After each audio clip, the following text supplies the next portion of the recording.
পুর ভরার ঝামেলা ছাড়াই পুরে ঠাসা দারুণ টেস্টি ছোলার ডালের পরোটা। এভাবে বানিয়ে দেখুন, এটা শুধুই খেতে দারুণ লাগে। হাফ কাপ ছোলার ডাল ৩-৪ ঘন্টা জলে ভিজিয়ে রেখেছিলাম। তারপর গরম জলের মধ্যে ডালটা দিয়ে ঢাকনা চাপা দিয়ে সিদ্ধ করে নিচ্ছি। ততক্ষণে ডোটা মেখে নিচ্ছি। ময়দার মধ্যে লবণ একটু জোয়ান হাতে ঘষে দিলাম, চিনি দিয়ে দিলাম আর সাদা তেল দিয়ে ভালো করে সমস্ত উপকরণ মিশিয়ে অল্প অল্প উষ্ণ গরম জল দিয়ে ডোটা মেখে নিচ্ছি। মেখে নেওয়া হয়ে গেলে 10 মিনিটের জন্য ঢাকা দিয়ে রেখে ছোলার ডালের পুরটা বানিয়ে নেব।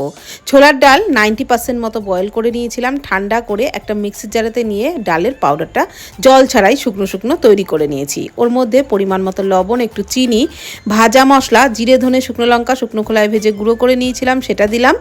আর একটা তড়কা প্যানের মধ্যে অল্প সাদা তেল, একটু হিং, কাঁচা লঙ্কা কুচি, গ্রেট করা আদা দিয়ে নাড়াচাড়া করে ছোলার ডালের মধ্যে সমস্ত কিছু মিশিয়ে রাখলাম।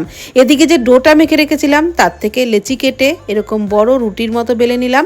তারপর ওই যে ছোলার ডালের পুরটা তৈরি করেছি ওটা মাঝখানে বেশ অনেকটা পরিমাণে দিয়ে চারি সাইডে জল লাগিয়ে ওপরে আরও একটা পরোটা চাপিয়ে বাটি দিয়ে গোল করে কেটে আবারও একটু আলতো হাতে বেলে নিলাম। এবারে ফ্রাইং প্যানে প্রথমে তেল ছাড়া 2 পিঠ সেঁকে নিলাম। তারপর অল্প অল্প তেল দিয়ে ফুলকো ফুলকো ছোলার ডালের পরোটা ভেজে নিলাম। আর এই পরোটা কিন্তু শুধুই খেতে দারুণ লাগে, সাথে আর কোনো তরকারির প্রয়োজনই হয় না। একবার বানিয়ে দেখবেন, আপনাদেরও দারুণ লাগবে।